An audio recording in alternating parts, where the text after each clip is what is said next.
Bonjour à tous et bienvenue pour cette nouvelle séance de révision dirigée qui aura pour thème les analyses de farine. Comme pour toutes les séances de révision, nous allons voir les questions qui ont déjà été posées lors des examens précédents. Vous prendrez un peu de temps pour répondre à chacune de ces questions, suite à quoi nous ferons une correction commentée et améliorée des différents exercices. Donc la première question est vraiment très simple. On vous demande de citer 4 tests ou analyses réalisés en meunerie.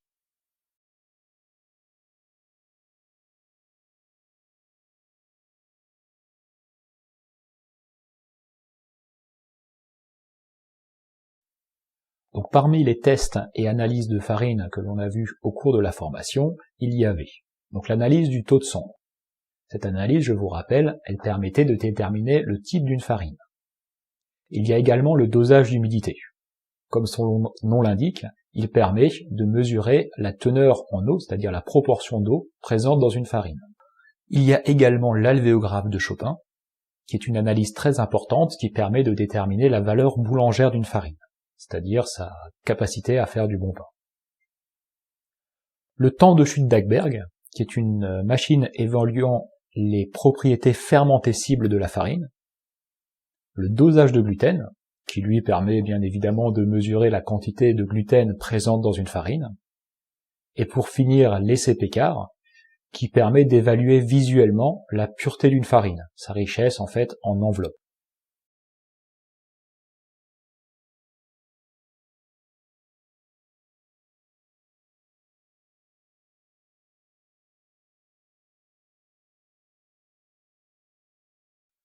Maintenant, on va vous demander de citer et de décrire l'analyse permettant de déterminer le type d'une farine.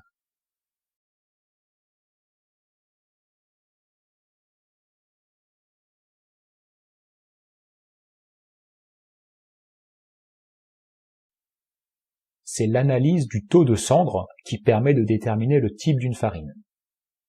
Il est réalisé en incinérant une portion de farine. Après combustion, seuls les minéraux persistent, et leur pesée permet de déterminer le type de la farine. Par exemple, 0,5 à 0,6% de matière minérale pour une farine de type 55. Vu que les minéraux sont principalement présents dans les enveloppes du blé, plus le type d'une farine est élevé, plus elle est complète.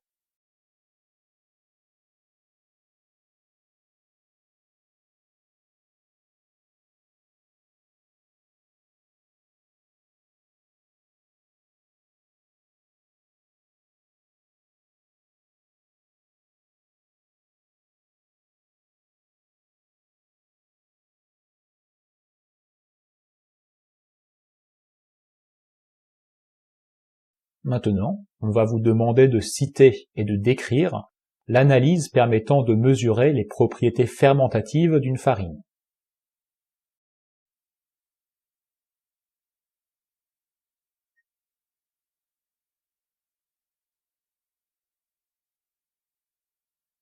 C'est le temps de chute d'Agberg qui permet de mesurer l'activité fermentative d'une farine. Pour réaliser cette analyse, on va mettre une portion de farine en suspension dans de l'eau. Cette préparation est chauffée jusqu'à former un empois d'amidon, c'est-à-dire un épaississement de la préparation. Cet empois va être liquéfié par les enzymes de la farine. Un agitateur est déposé à la surface de la préparation épaissie, puis le temps qu'il met à traverser l'empois d'amidon est chronométré. Plus la farine est riche en enzymes, plus l'empois se liquéfie rapidement et plus l'agitateur descend rapidement. Une farine panifiable bénéficie d'un temps de chute de 240 à 280 secondes. Un temps de chute plus court indique une farine très riche en enzymes et qui va donc fermenter très rapidement, voire même trop rapidement. Un temps de chute trop long désigne une farine qui ne contient pas assez d'enzymes et qui va donc avoir du mal à fermenter.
dernière question dans la même veine que les précédentes, citer et décrire l'analyse permettant de déterminer la valeur boulangère d'une farine.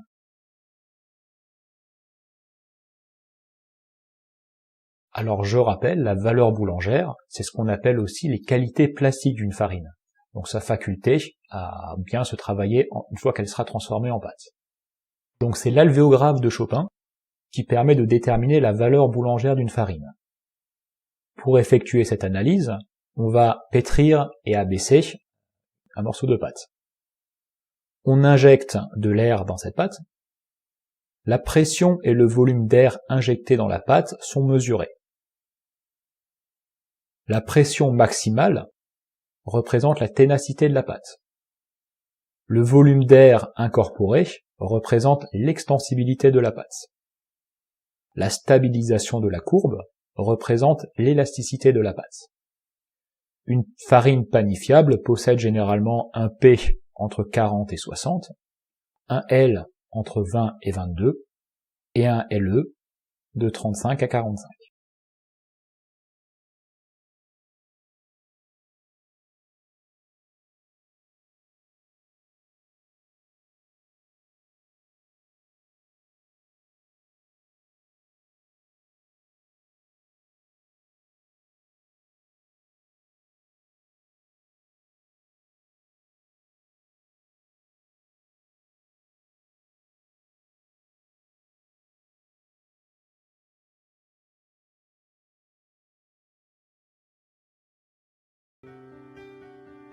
Le test alvéographique consiste à mesurer la déformation d'une bulle de pâte sous l'action d'une pression d'air.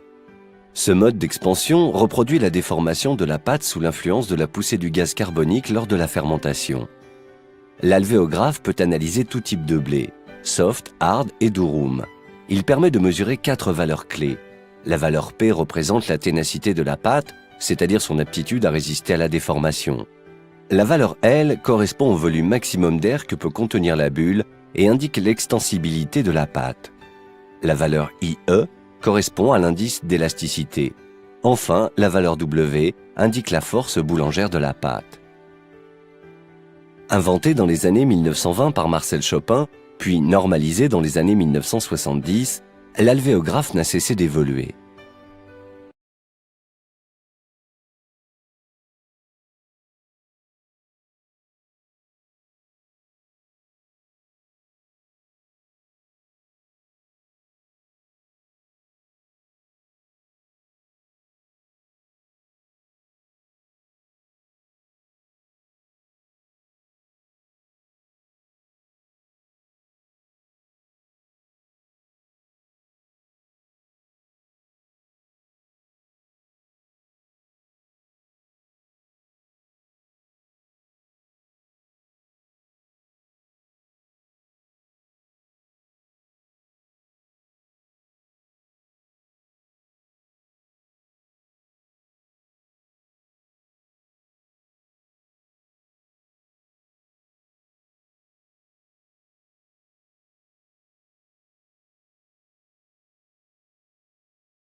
Je suis responsable d'un fournil expérimental.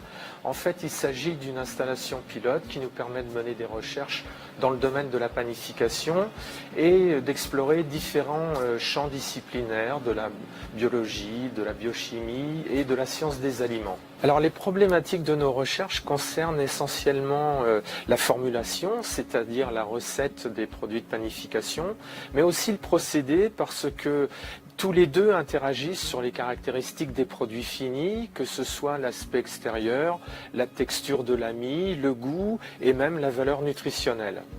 Les protéines de la farine de blé associées aux autres composants de la recette sont intimement mélangées lors de l'étape de pétrissage. Le gluten induit un comportement viscoélastique spécifique des pâtes à pain que nous fabriquons et que nous caractérisons ensuite par des protocoles mis au point au laboratoire. Nous avons par exemple travaillé sur des pains fabriqués avec moins de sel et plus de fibres tout en visant une bonne acceptabilité des consommateurs. Donc les principaux enjeux consistent à produire des connaissances nouvelles utiles à la filière blé-farine-pain, mais aussi avec d'autres équipes INRA. Nous avons travaillé sur des pains enrichis en fibres solubles afin de vérifier leurs effets hypocholestérolémiants. Et puis les enjeux peuvent concerner des considérations relatives à l'emploi de nouvelles matières premières, notamment dans le cadre de la transition protéique, par exemple l'enrichissement en protéines de légumineuses, de produits céréaliers, mais aussi le lien entre le procédé de fabrication et les caractéristiques du produit fini. Alors, en fait, nos travaux sont réellement à l'interface de la filière blé-farine-pain et nous exposons fréquemment les résultats de nos recherches à différents colloques professionnels de meuniers et de boulangers. Donc à l'échelle de la planète, le pain de mie est largement le plus étudié. Pourtant, les pains français sont incontestablement originaux et typiques. Il est donc légitime que l'INRA mène des travaux dans ce domaine car ils servent la filière blé-farine-pain. Donc entre autres résultats, je peux mentionner par exemple la maquette informatique ASCOPAIN qui signifie assemblage de connaissances en panification. Elle a vocation à modéliser l'étape de pétrissage de la pâte à pain. Nous avons également produit un glossaire terminologique que l'on peut télécharger et qui sera au cœur d'un module d'un MOOC, un module numérique pour l'enseignement. Donc les techniques mises en place au laboratoire concernent évidemment tout type d'essais de panification à différentes échelles et les pâtes qui sont produites sont caractérisées avec différentes méthodes de rhéologie. Pour caractériser les structures alvéolaires de nos produits, nous avons également développé des protocoles d'analyse d'image à l'échelle dite macroscopique, par exemple lors de suivi de fermentation. Et surtout, nous avons longuement étudié le suivi et l'amincissement des parois alvéolaires par une technique très originale dite de tomographie aux rayons X au synchrotron de Grenoble.